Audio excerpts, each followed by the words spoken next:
سیدنا عمر فاروق رضی اللہ تعالیٰ عنہ جلیل القدر خلیفہ، ایک عظیم حضور صلی اللہ علیہ وسلم کے غلام ہیں.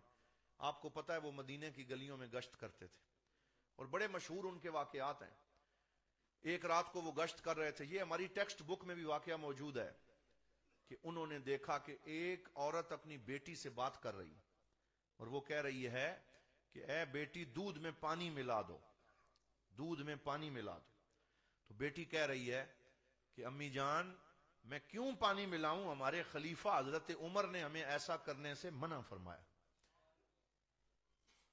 تو حضرت عمر تو دروازے پہ کھڑے ہو کے سن رہے تھے، اسے نہیں پتا تھا کہ حضرت عمر سن رہے ہیں. تو ماں کہنے لگی کہ بیٹی پانی ملا دو، عمر نے منع تو کیا ہے لیکن عمر ہمیں دیکھ تو نہیں رہا، وہ تو اپنے گھر میں ہے، تم یہ کام کر دو. تو بیٹی کے منہ سے نکلا امی جان عمر تو نہیں دیکھ رہا، عمر کا رب تو دیکھ رہا ہے، عمر کا رب تو دیکھ رہا، اللہ دیکھ رہا ہے، تو میں ایسا کیوں کروں. تو حضرت عمر کے ہاتھ میں ایک چاک ہوتا تھا، اس چاک سے انہوں نے اس دروازے پہ کراس لگا دیا، نشان لگا دیا کہ اندھیرا ہے، صبح میں پہچان کر سکوں کہ یہ گھر کون سا ہے. پھر صبح دربار لگایا، اپنے بیٹوں کو بلایا جن میں حضرت عبداللہ بن عمر بھی تھے، حضرت عاصم بھی تھے، دیگر آپ کے بیٹے تھے. 4-5 بیٹوں کو بلایا، بلا کے بٹھایا، فرمایا میں نے اپنے بیٹوں کی شادیاں کرنی ہیں.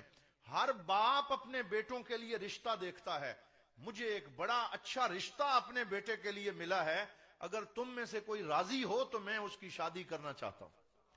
یہ رشتہ دیکھنے کا کرائٹیریا ہے کہ رات کی تاریکی میں ایک گھر سے یہ گواہی ملی کہ ایک بچی ایسی ہے جس کے دل میں اللہ کا خوف ہے، جو اللہ کے خوف سے کوئی غلط کام نہیں کرنا چاہتی، جسے پتا ہے کہ میرا رب مجھے دیکھ رہا ہے اور وہ خلوت و جلوت سے آگاہ ہے.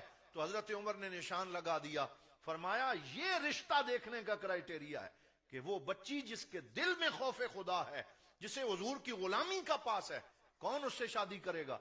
تو بیٹوں نے کہا پہلے پتہ تو کرنے دیں وہ کون سا خاندان ہے، کون لوگ ہیں. تو جب پتہ کیا تو وہ دودھ بیچنے والوں کا گھر تھا.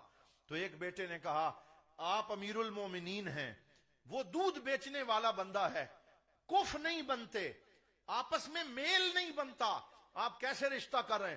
فرمایا میں اس سٹیٹس کو نہیں دیکھ رہا، میں بچی کے دل میں خوف خدا کو دیکھ رہا. اس لیے حضرت عاصم کا رشتہ جو آپ کے بیٹے تھے اس لڑکی سے کیا.